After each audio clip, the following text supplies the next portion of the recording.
Hey, morning, guys. Anybody dress up over the weekend? Not a one of y'all? I mean, Not one. like I was Nick Offerman, but that was just me wearing a plaid shirt. That counts. I've never seen you in plaid, so we'll take that. I was Spider-Man, and because I did not go and select my own costume, and it is my own fault. I went to put it on the evening of. People were already at the party. So I better go get dressed. I put it on, and I broke out the back.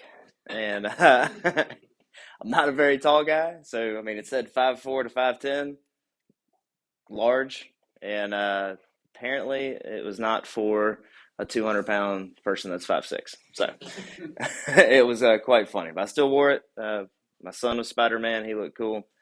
Um, and then last night I got to put on what I used to wear when I was single and not single. Sorry, Amber. When I didn't have kids, we went to a lot of bike weeks and stuff, so I was a biker, much more comfortable. But I had a good Halloween. Did y'all have any parties or anything? Yeah, Yeah, I went to one actually. Yeah. nice. Well, if anybody ever comes to ours, it is a dress. You must dress up. So we do like to dress up. It's fun. So last week, one of the I guess it was Monday meeting. It was asking y'all about your goals. I shared some of mine, and what's really behind, in my opinion, a goal is your purpose in life. And I honestly believe it's the one of the most important things. Mark Twain said, "There's two events in your life that are most important: the day you're born and the day you find your reason of why you're born." I'm sure it's not the exact quote, but it definitely came from him. And so, throughout our youth, high school, and college, into your 30s, a lot of people struggle. Some people never find their purpose, and you can see it in their behavior. They're shifty. They go from one thing to the other. Uh, they don't ever seem really content and happy.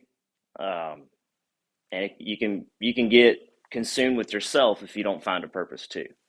So I think it's super important. I struggled, I think throughout high school. Well, high school, I thought I had, knew what I wanted to do. And I got to college. I think I had about 6 or 7 different majors. And then I graduated, still didn't know what I wanted to do. So I went to grad school. That makes a whole lot of sense, right? I think you're supposed to do that when you know what you want to do. Got out. Uh, I was running a bar, doing a landscaping company, and I found my purpose. Like what really helped me find my purpose was strengthen my relationship with God, which came along when um, I got married. My wife she's like, I'm gonna raise my son in church. So he's like 6 months old.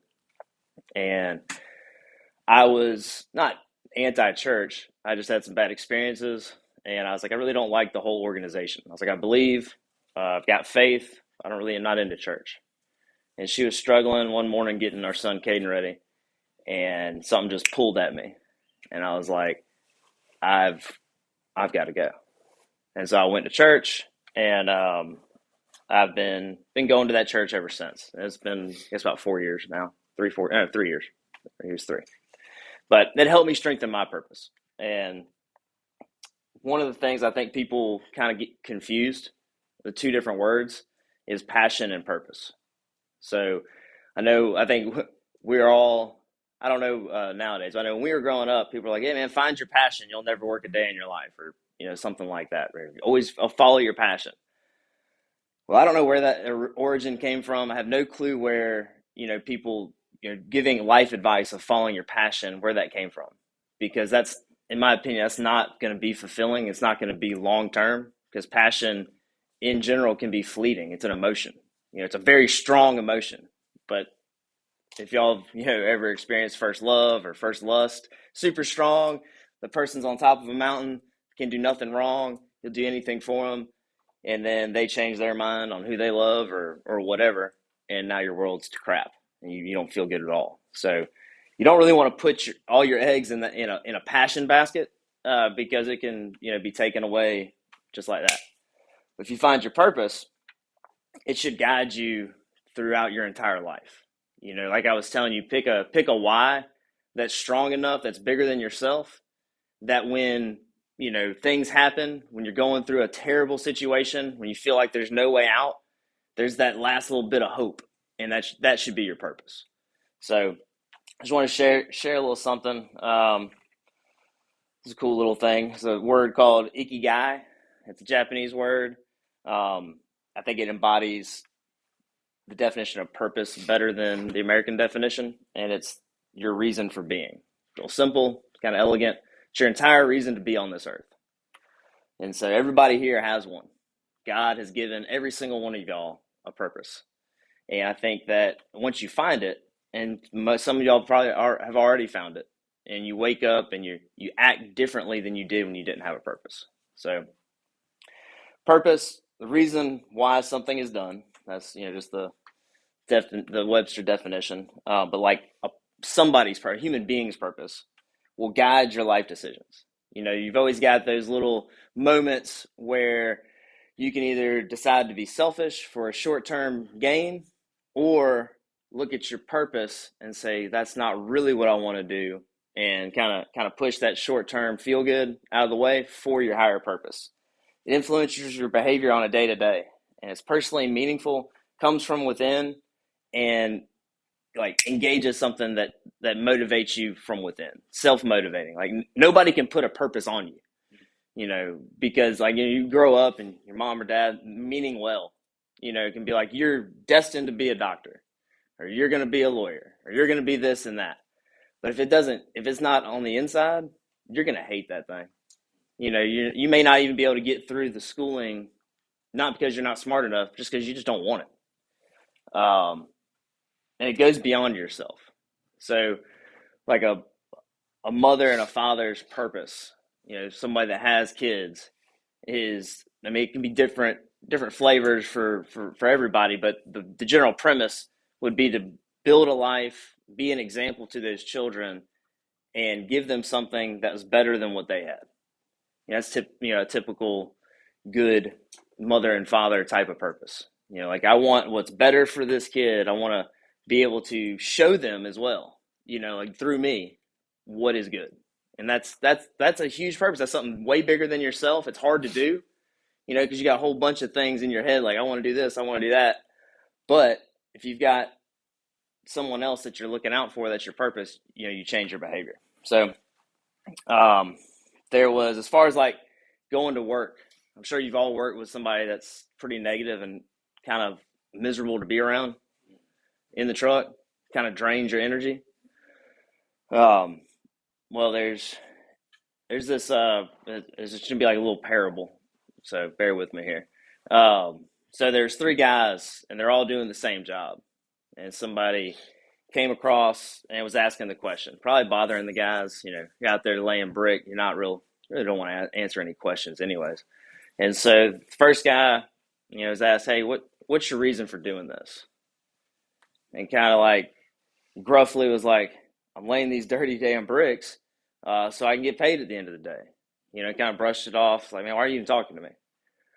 Second guy laying the bricks was sweating equally as hard, was getting through the work, and asked the question, why are you doing this? Well, I've got to provide for my family. I've got to put food on the table. I got rent to pay and shelter I'm providing for my family. Guy was a little bit more positive, much more positive than the gruff guy saying, I'm just laying these damn dirty bricks.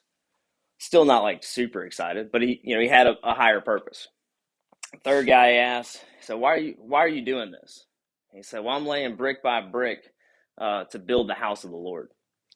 And the guy was sweating, but had a super big smile on his face, was happy to be there, was fulfilling his purpose by laying those bricks of building a nice church, or a church. Would you say he was passionate about what he was doing? I would say he found his purpose. I think when you find your purpose, you decide to do what is needed of you, whether or not you feel passionate about it, whether or not that flame of passion is on or off.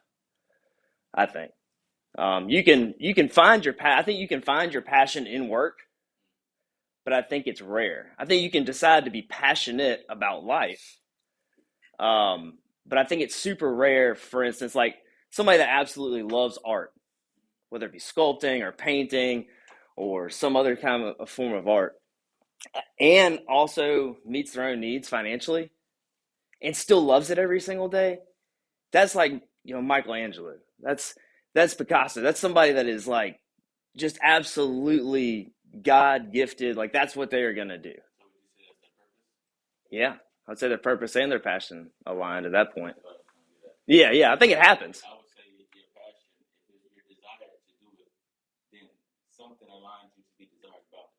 So then your purpose will come from what your desire to do. It's like if you're a speaker and you're really good at speaking, then you have to say something to someone in order that may be your purpose. Right. If you're passionate about talking, Dr. King was passionate about talking. He got necessarily had to say it, but his purpose was to line everybody up so we could be in this room together. You know what I'm saying? Yeah, Okay, but I understand you. Yeah, I see your point. Um, I think his purpose was to unity, bring about unity and passion, and the idea. oh, he was definitely passionate for sure. That's what I'm thinking. I think they will both feed each other. Yeah, they can. I'll give you an example of this. So we run a landscaping company, right? We mow grass. Right.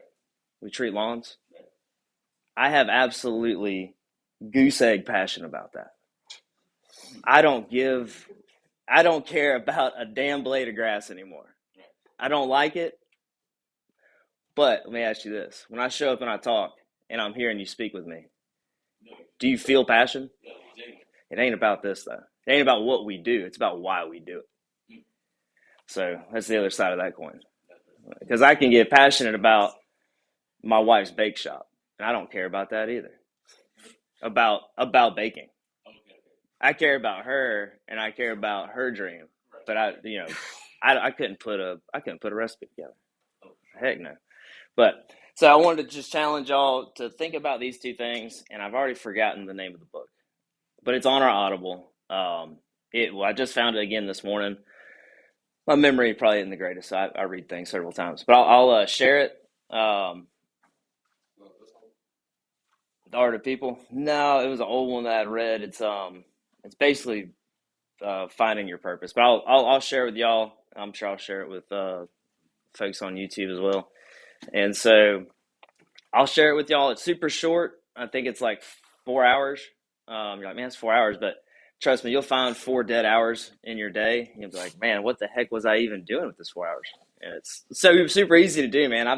I'm addicted to Facebook Marketplace. I should be sitting there scrolling, looking at vacuum cleaners. I don't even vacuum. I don't even know why. But no, it's a great book. I'll show it to you. And that goal sheet kind of it's the first step. It's not gonna say it's gonna find your purpose by putting something on paper of a goal, but it'll help you start thinking about it. And so if y'all could, like I said earlier this morning, it's not about me. I'm not gonna be upset with you if you don't turn it in. I'm not gonna be disappointed. This is really just for you. So now, will I look at it and value it? Yeah, but I'm not gonna. There is no moving. We don't have a hierarchy here, so it's like you're not gonna not get a raise because you didn't put it in here. You raise yourself by how you work every day. So, but I'm sure I went over it as usual. Does anybody have anything they want to add to the conversation or anything like that before we head on out and work? Cool. Not over here. You got some?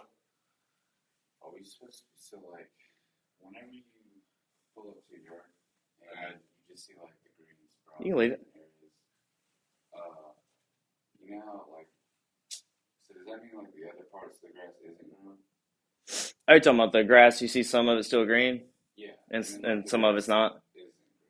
Well, we're going through a transition, so the grass is going dormant, but it doesn't. Just like how in the spring it doesn't automatically cut on green, it's not going to automatically go dormant. So you'll see certain areas that might be warmer, have more water, stay green for longer.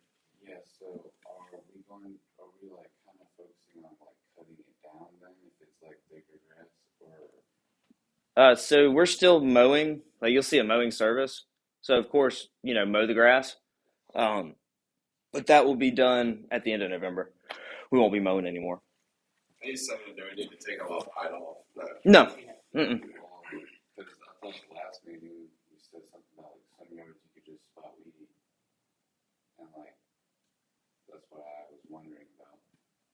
Like if it was like a thicker grass, but like I've only seen a little bit of growth in some areas. I would be mowing it anyway and not spot weeding because, like, I mean, it's taller grass, I guess. Yeah, I'd say just go ahead and mow it. What would you say, Jeremy? Mhm. Yeah, just go ahead and mow it because they're paying for a mowing service. If it's on your schedule, it says mowing, just mow it because we're not going to be mowing after November. You won't even see a mowing service. So that way, we're now it's November, so they'll get 2 mows, and that'll be it. Their grass won't grow anymore, and that they will probably need both of those mows, as y'all can tell. Like yesterday, around 2 or 3 o'clock, it's still warm enough to where you'll sweat. So, yeah, just mow. Do the next 2 visits, mow everything, and then we'll focus on winter services Okay. after that. All right, Matt's not here. Who was it? He's on the way. You're going with Matt. And then McKee, you got some stuff for Thursday? Working on it. Yeah, we're gonna. Cool, man. Excited to see it. If anybody's voice wants to be heard through a team member, get with McKee. I'll make sure you're heard. But I hope everybody has a great day, and I think there's no rain this week, so we should be able to get done relatively early. All right, Brandon, you're good, bud.